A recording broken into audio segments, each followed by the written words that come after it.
Before the stadium lights and the roar of the crowd, there was a simple promise. Aaron Hernandez, NFL star, once looked into a camera and spoke of his infant daughter. He wanted to walk her down the aisle one day. Months later, Hernandez was arrested for murder. That promise, like so much in his life, was shattered by violence. The man who caught touchdown passes from Tom Brady was now the center of a murder investigation. The shocking part wasn't just that a celebrated NFL star could be accused of such a crime. It was how fast he fell.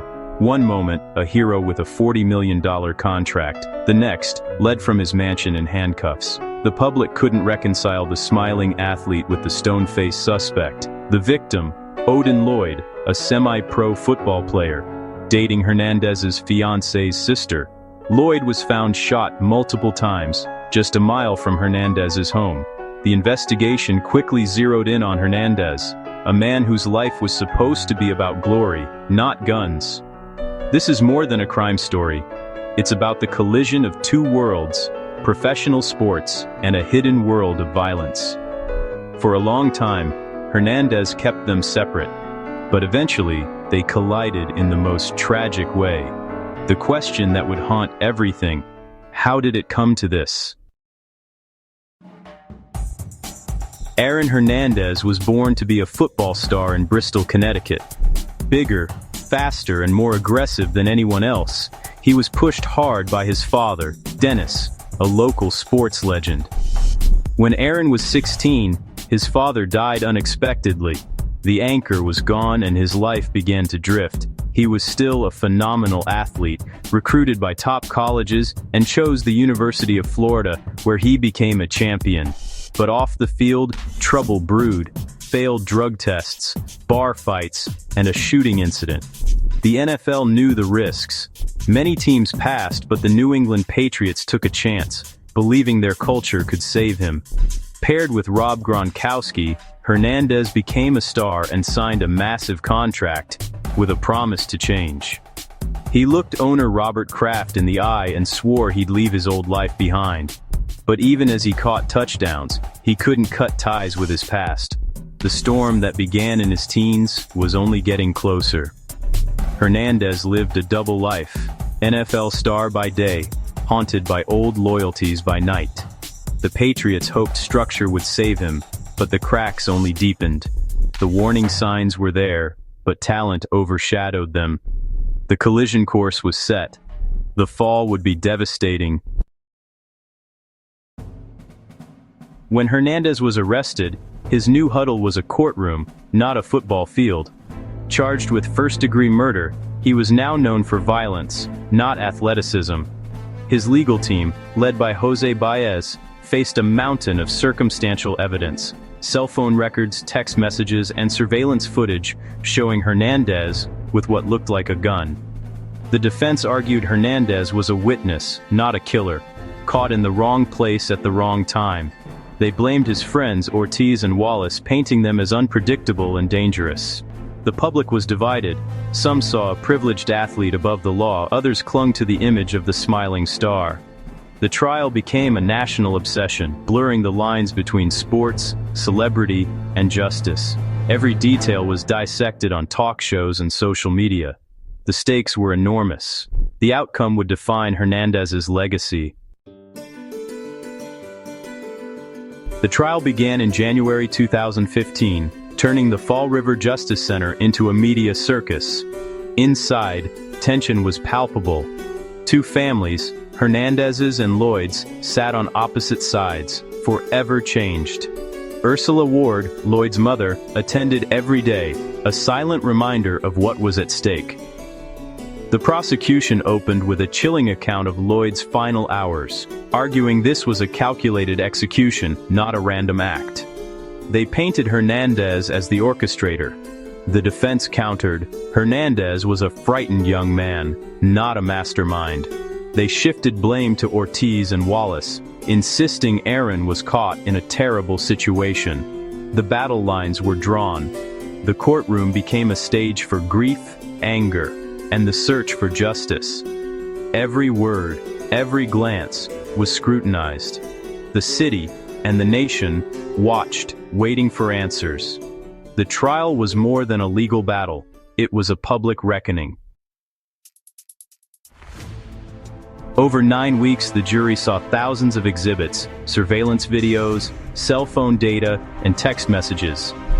The most damning footage showed Hernandez returning home minutes after Lloyd's death, holding what prosecutors claimed was the murder weapon. The defense argued it could have been anything. Forensic science took center stage. Cell tower pings tracked Hernandez and Lloyd's movements. Texts from Lloyd hinted at fear. A chewed piece of gum linked Hernandez to the crime scene. The prosecution built a mosaic of guilt, showing Hernandez's secret life. Guns, a flophouse, hidden evidence. The defense fought back, challenging every point, blaming Ortiz and Wallace, and accusing police of tunnel vision. The courtroom became a theater, each side performing for the jury. The evidence was circumstantial, but the narrative was powerful. The jury had to decide which story to believe. The stakes couldn't be higher.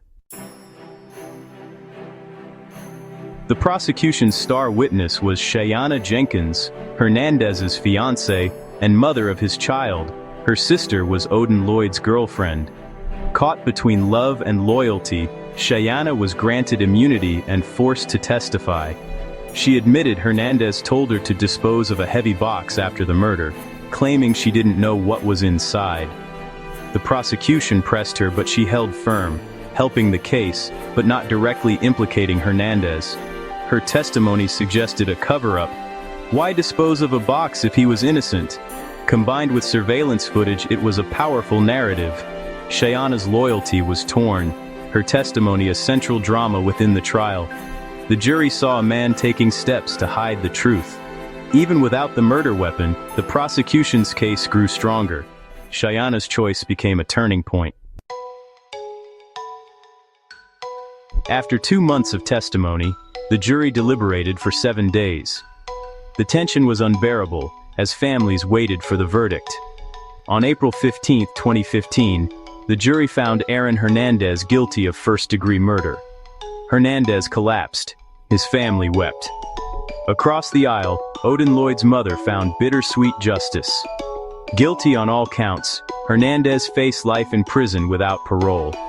The judge called him cold and calculating, sentencing him to a life behind bars. As he was led away, Hernandez mouthed, "Be strong," to his family. The golden boy of football was now a convicted murderer. His life of promise was over. The verdict echoed far beyond the courtroom. Fame and talent couldn't save him. Justice, for some, was served. For others, only tragedy remained. Prison was a stark new reality for Hernandez, stripped of fame and freedom. While serving life for Lloyd's murder, he faced another trial for a double homicide from 2012. This time, his defense dismantled the prosecution's case, and in April 2017, Hernandez was acquitted. For a moment, hope flickered. Maybe he could appeal and one day be free. But 5 days later, Hernandez was found dead in his cell, an apparent suicide at age 27. His death shocked the nation and added a tragic final layer to his story.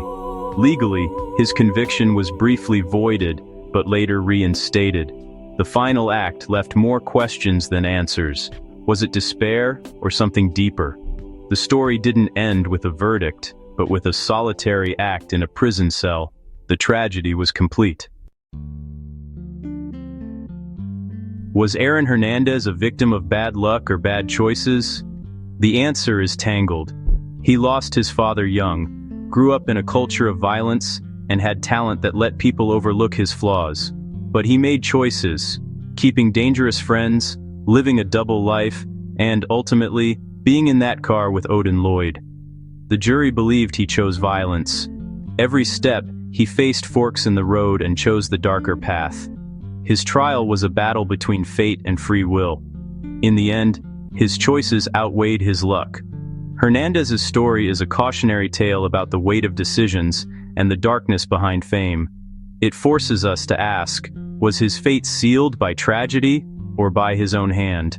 The story is a tragedy for all involved, a puzzle with missing pieces. Keep asking questions. Keep learning with us.